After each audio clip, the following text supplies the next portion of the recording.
Preparando un curso de psicoanálisis con cine para mi escuela, me encontré con una referencia a una carta de Freud donde hablaba de Charles Chaplin. Estuve buscándola y la encontré, y ese fue el detonante para la realización del presente videoensayo. En esa carta, Freud piensa que el artista utiliza sus vivencias infantiles, dolorosas o placenteras, para darle autenticidad a su personaje. El tema de este videoensayo precisamente es tratar de demostrar esa hipótesis de Freud en el caso de Chaplin. En 1931, Sigmund Freud tiene 75 años. Es el inventor del psicoanálisis, el cual ya no se reduce a una psicoterapia individual, sino que se ha convertido en una teoría explicativa de la civilización. Acaba de publicar El malestar en la cultura. En ese mismo año, y luego de estrenar en Estados Unidos su película Luces de la ciudad, Charles Chaplin realiza una gira europea, en la que incluye en su itinerario un encuentro con Freud. Se dirige a Viena, donde es recibido de una manera apoteósica. Sin embargo, el crudo invierno precipita su partida y el encuentro no tiene lugar. Ese desencuentro de las personas no impide, sin embargo, que algo se anudara por primera vez entre el cine y el psicoanálisis. En ese momento, Freud sostenía una correspondencia con Yvette Gilbert, una cantante francesa, actriz y declamadora. Es una curiosa amistad, por cuanto se sabe que Freud no disfrutaba de la música, pero sí de la voz. También admiraba la voz de Sarah Bernhardt. Gilbert tiene la intención de escribir un libro autobiográfico y acude a Freud como interlocutor para pedirle su opinión sobre una teoría muy personal que ella ha construido sobre la actuación. Freud le declara: la idea de dejar ir tu propia personalidad y reemplazarla con una personalidad imaginaria nunca me satisfizo por completo. No nos dice mucho, no nos enseña cómo llegar y sobre todo no nos explica por qué tal o cual persona logra esto mucho mejor.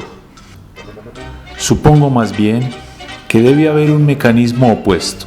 La personalidad del artista no se elimina, sino que ciertos elementos, por ejemplo, predisposiciones que no se han podido desarrollar o reprimieron los movimientos de deseo, se utilizan para componer el personaje elegido y así lograr expresarse dándoles un carácter de autenticidad a lo actuado. Es en esa coyuntura que acontece el desencuentro entre Freud con Chaplin. Freud, en su correspondencia con Gilbert, aprovecha para anudar a su reflexión el caso Chaplin y así darle contundencia a sus argumentos.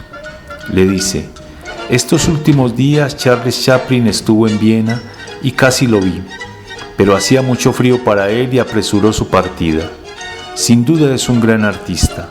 Por supuesto, siempre juega un mismo papel, el del niño enfermo, pobre, indefenso, torpe, pero para quien al final todo sale bien. Ahora, ¿crees que para desempeñar este papel tiene que olvidarse de sí mismo? Al contrario, nunca se representa más que a sí mismo, como lo fue en su lamentable juventud.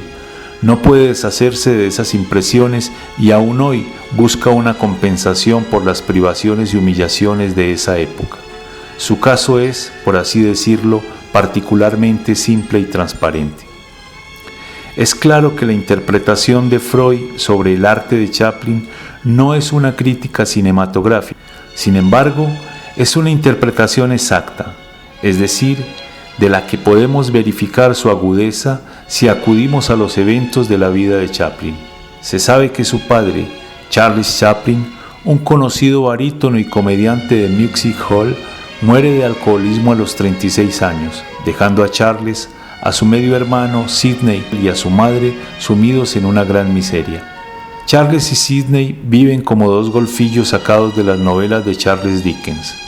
Su escuela fue la calle, viviendo de pequeños oficios mal pagos en medio de vagabundos, delincuentes, policías y comediantes. Luego fue acogido en un asilo para pobres y tuvo una breve escolaridad. Pero su padre, antes de su muerte, tuvo la buena idea de ponerlo en contacto con una tropa de niños cantantes y bailarines. A la edad de 11 años se convierte en un actor infantil en la escena londinense, participando en una obra sobre Sherlock Holmes. Luego su hermano lo llevó a actuar en la compañía de Fred Karno. Allí Charles desarrolla durante 3 años su habilidad para el patinaje, las acrobacias, el baile y el mimo. En 1910, Karno elige a Chaplin como actor principal para viajar a los Estados Unidos de gira con su compañía de teatro de vodevil. La pieza más exitosa era Una noche en un music hall inglés, donde Chaplin interpreta a un alcohólico que altera el espectáculo.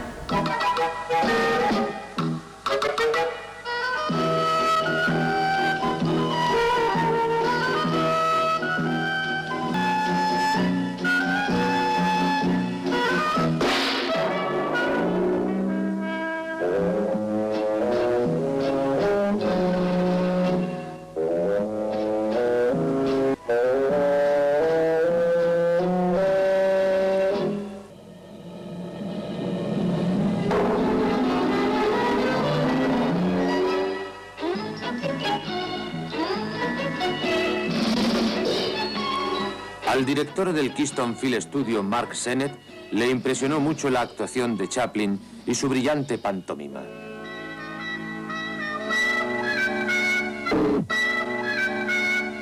Es mientras hacía teatro que es contratado para realizar una película con la compañía Keystone Comedy de Mark Sennett.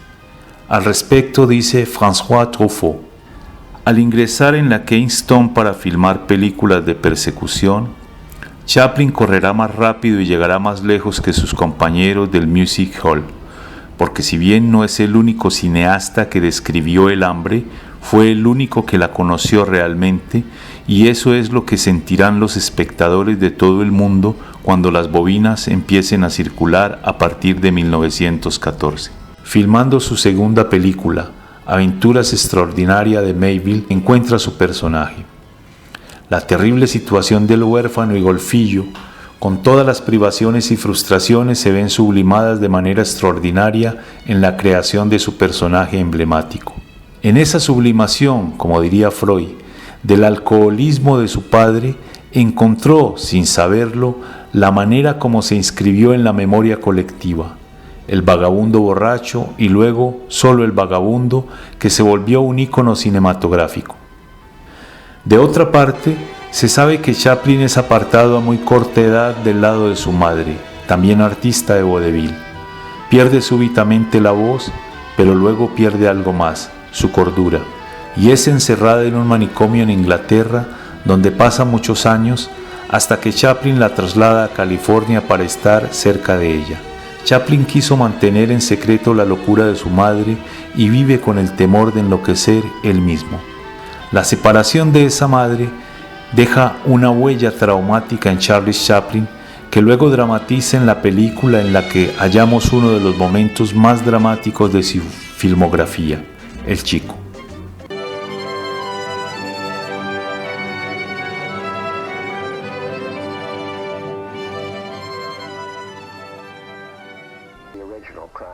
En una de las escenas de The Kid, cuando los del orfanato me están llevando, Charlotte me estaba dirigiendo y estaba llorando a la vez, pidiéndome que le imitara.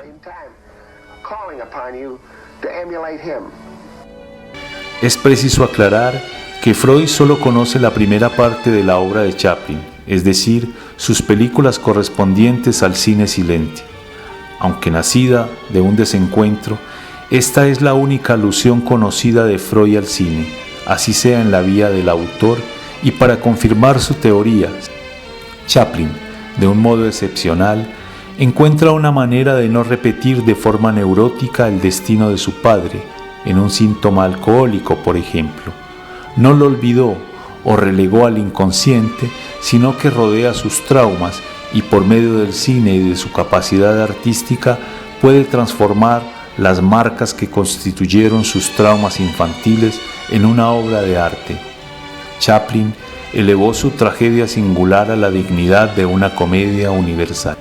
Queda demostrado que Chaplin usa sus experiencias traumáticas infantiles para darle verosimilitud a su personaje. Sublima el alcoholismo de su padre en La invención de Charlotte y la traumática separación de su madre demente la intenta reparar en la ficción del encuentro del chico desamparado con un padre protector.